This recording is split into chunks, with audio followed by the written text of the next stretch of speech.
आजच डाउनलोड करा आणि तुमच्या आवडत्या मालिकांचा आनंद लुटा। जावई बापू, आता तरी आमच्यावरचा राग सोडा हो। तुम्हाला सांगतो, आमच्या पोटच्या पोराचा राग आम्हाला जेवढा बोचत नाही ना, तेवढं तुमचं असं तुटक वागणं आमच्या काळजाला त्रास देतं बघा। डॅडी, तुम्ही जे केलंय ते दुसरं कुणीच करू शकत नाही, पण म्हणून तुम्ही जे वागलाय ते पुसलं जाऊ शकत नाही ना डॅडी।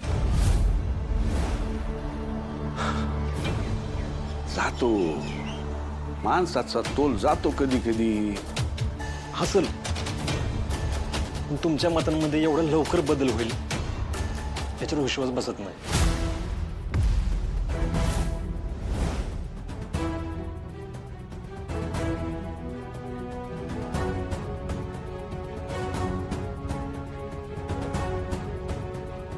मनात काहीतरी चुकीची योजना आखून चांगलं केलेलं काम सुद्धा वाया जातं, याचं जिवंत उदाहरण आहात तुम्ही डॅडी। अहो, किती खर्च करताय तुम्ही, पण हाती मात्र काहीच लागत नाहीये। असं लहान तोंडी मोठा घास घेते आणि प्रेमाचा सल्ला देते। तुमच्या या मोठेपणाला भाषणाला भुलणारा सूर्या नाही ना।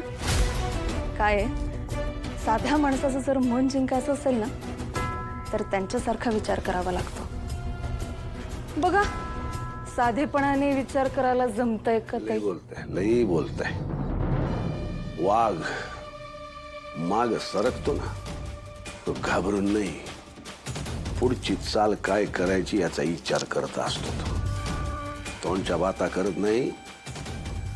पुढचे 5 दिवस आणि तुमची आई स्वतःहून आमच्या बंगल्यात असतील। खोला चॅलेंज देतो, अडवून दाखवा त्यांना।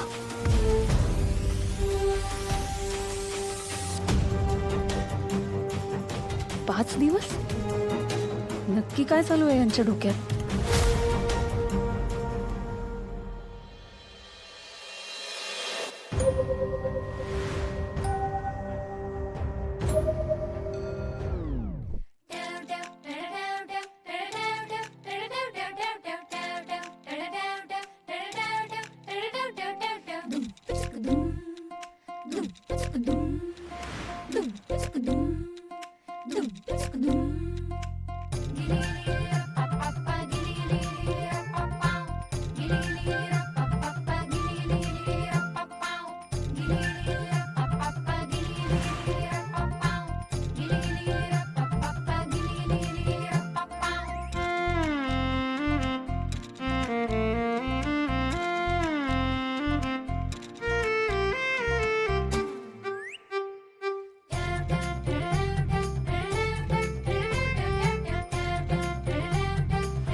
बायको,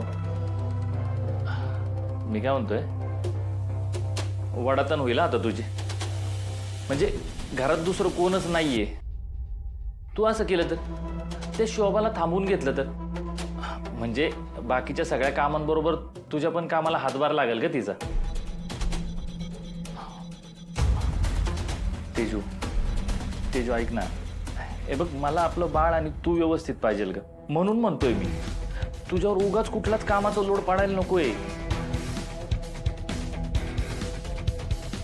एक मिनिट बघू इकडं, मी आणतो पाणी, तू बस ना, बसेन। का नाटक लावलंय तुम्ही? का खोटं वागताय? एक गोष्ट स्पष्ट ऐकून घ्या, तुम्ही किती प्रयत्न केले ना, तरी तुमचे हेतू माझ्यापासून लपून राहिलेले नाहीये। बायको, असं नको बोलू ग। जे काय झालं ना, त्याचा मनापासून मला पश्चाताप आहे। आणि असं नाहीये की मी हे सगळं काहीतरी ठरवून करायला लागलोय। काय वाटतं तुम्हाला? तुम्ही हे सगळं बोलाल आणि माझा त्याच्यावर विश्वास बसेल? हा, मी या घरात आले जरी असले ना, तरी मी तुम्हाला माफ केलेलं नाहीये।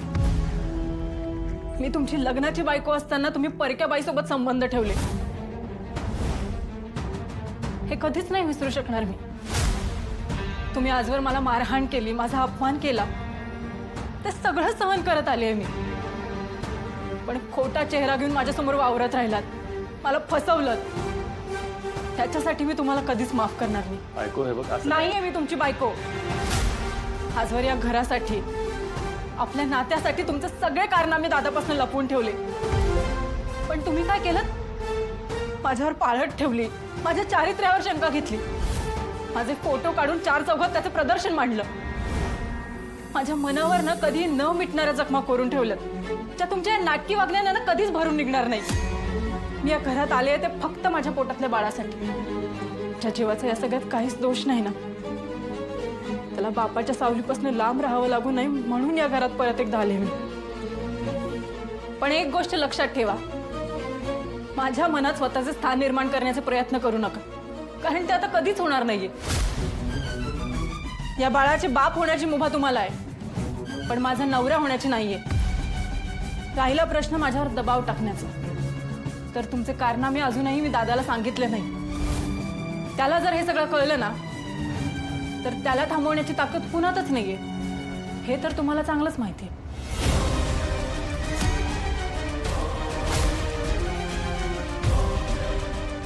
आत्या, आत्या उठ ना लवकर, उठ. काय झालं ग? तू ठीक आहेस ना? तू चल माझ्यासोबत, चल लवकर उठ. कुठे जायचंय? तू काय विचारू नको, तू उठ लवकर, चल. अगं पण या बाकीच्या सगळ्या कुठे गेली असेल? तू काय झालं सांग तर की भागू. अगं असं कुठ? सरप्राईज! अगं हे सगळं काय आहे? माझ्यासाठी? कुणी केलंय हे सगळं? कोणी एकाने नाही केलंय, हे आम्ही सगळ्यांनी मिळून केलंय. आणि तुझा वाढदिवस स्पेशल व्हावा ना म्हणून केलाय. पण आत्या, हा केक आहे ना, तो मी आणि भागूनी बनवलाय. एकदम होमडेड आहे. धर दीदी, होममेड असतं ग ते. तेच ते. बरं चल ऐक, 12 वाजले, पटकन केक कापून घे. हा.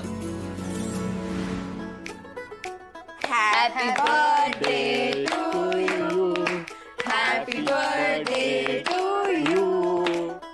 Happy birthday to you. Happy birthday to you. हे सगळं माझ्या शेंडेफळाला, मग धनुला. धनुला एवढंच काय? बस. खाणार मी नंतर.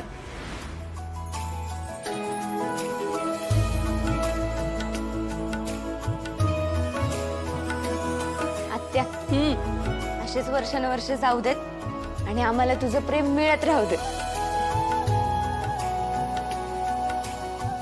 पण आत्या, तू लगेच म्हातारी नको हो. कारण असं म्हणतात की म्हातारी लोकांना काम येत नाही, आणि तुला काम नाही आलं तर माझे फेवरेट पदार्थ करून मला कोण देणार ना.